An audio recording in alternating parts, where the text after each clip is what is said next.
네, 희귀질환입니다. 전체 인구의 한 0.1% 정도에서만 발생하는 희귀질환이고요.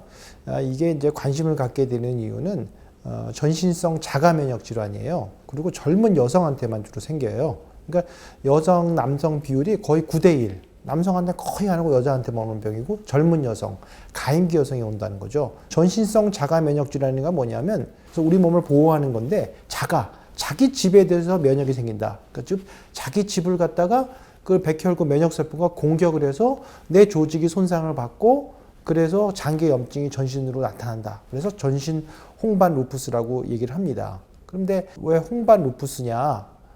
일단 피부에 염증이 많이 생겨서 피부에 이상이 생기면 눈으로 쉽게 볼 수가 있잖아요. 그래서 얼굴이나 손에 홍반이 생긴다고 그래서 홍반 루푸스라고 그러고요. 전신적인 질환이기 때문에 뭐 뇌라든지 콩팥이라든지 심장 이런 데도 침범할 수 있기 때문에 우리가 전신 홍반 루푸스라고 이름을 붙이죠.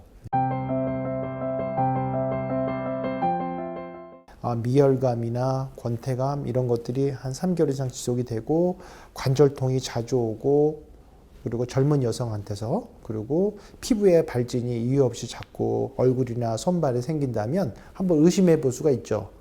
그런데 아까도 말씀드린 전신성 자가 면역 질환이라고 그랬잖아요. 그러면 우리 몸을 공격하는 항체가 있다고 그랬잖아요. 그 항체를 혈액에서 검출할 수가 있어요. 전체 환자가 100명이면 거의 98%에서 검출이 됩니다. 그러니까 혈액 검사로 확인이 돼요. 혈액 검사를 했는데 안 나왔다.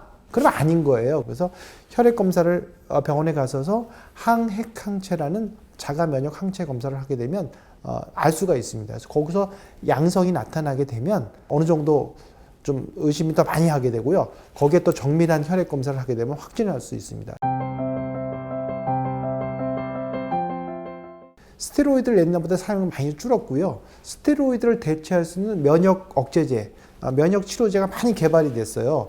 그러니까 스테로이드의 거를 대체하는 거죠. 그러면서 부작용을 줄인 치료제가 많이 나왔기 때문에 병이 많이 조절이 돼요. 그래서 현재로서는 루푸스는 절대 불치병이 아니고 최근 10년간 조사해 봤더니 일반 사람하고 사는 생존율은 똑같다는 거예요. 그러니까 루푸스 때문에 사망하거나 그 시한부 인생은 아니라는 거죠. 거의 뭐 95% 이상 환자는 대부분 경미한 환자들이 많아요. 5% 환자만 심한 환자들이 있어요. 그런 사람들은 약제를 좀 세게 써야 되고 그로 인해서 여러 가지 합병증이 발생도 있지만 대부분의 루푸스는 초기에 발견되면 그냥 스테로이드 안 쓰고 가벼운 면역 조절 약물 치료로 대부분 다 치료가 됩니다. 그리고 그 약을 꾸준히만 복용하고 하면 대개는 재발 없이 정상적인 생활을 할 수가 있습니다.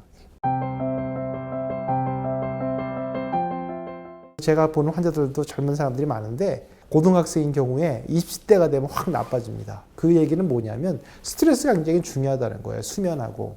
그러니까 가능하면 스트레스를 줄이고 충분한 수면을 취해줘야지만 스트레스를 없앨 수가 있어요. 또 몸이 피곤한 상태에서 감염이 잘 돼요. 쉽게 말하면 감기가 잘 걸린다는 거죠. 감기는 뭐에 의해서 발생하느냐? 바이러스에 의해서 생겨요. 근데 그 바이러스가 루푸스병을 촉발시켜요.